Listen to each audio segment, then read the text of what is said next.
माझा भूतानच्या प्रवासातला सगळ्यात पॉवरफुल आणि अविस्मरणीय क्षण म्हणजे टायगर नेस्ट, याला पारो तक्संग असंही म्हणतात. हे एक ट्रेकिंग माउंटन आहे आणि माउंटनच्या टोकावर भूतानचं देवस्थान आहे. तिकडे त्यांनी मंदिर बांधलेलं आहे. हा माउंटन एवढा स्टीप होता की मला वरती चढताना खूप हार्डवर्क करावं लागलं होतं. म्हणजे मी नॉर्मल जी ट्रेकिंग करते त्याच्यापेक्षा डबल मेहनत लागली आणि अतिशय कठीण असा हा प्रवास होता. माझे हार्टबीट्स जोराजोरात वाढायला लागले, पण मी हा ट्रेक फक्त एक्सपिरियन्स गाईडमुळेच पूर्ण करू शकले. अशी एक स्टोरी आहे की गुरु पद्मसंभवा टायग्रेसच्या पाठीवर बसून उडत त्या मॉनेस्ट्रीपर्यंत पोचले होते आणि ते आजही भूतानचं आणि भूतानच्या लोकांचं रक्षण करतात.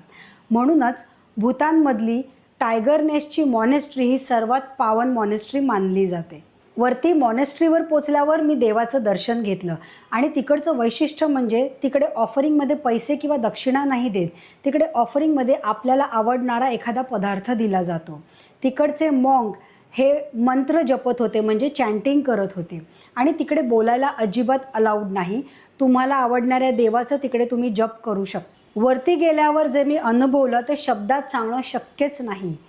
मी स्टीप माउंटनच्या मॉनेस्ट्रीवर उभी होती आणि जणू की ढग माझ्या पायाशी आहेत आणि अख्खं माउंटन आणि फॉरेस्ट देवाचा जाप करत आहेत. सर्वत्र फक्त देवाचा चॅन्टिंग चालू होता. मीही थोडा वेळ तिकडे बसून मेडिटेशन केलं आणि त्यावेळेला मला समजलं की भूतानला लँड ऑफ हॅपीनेस का म्हणतात.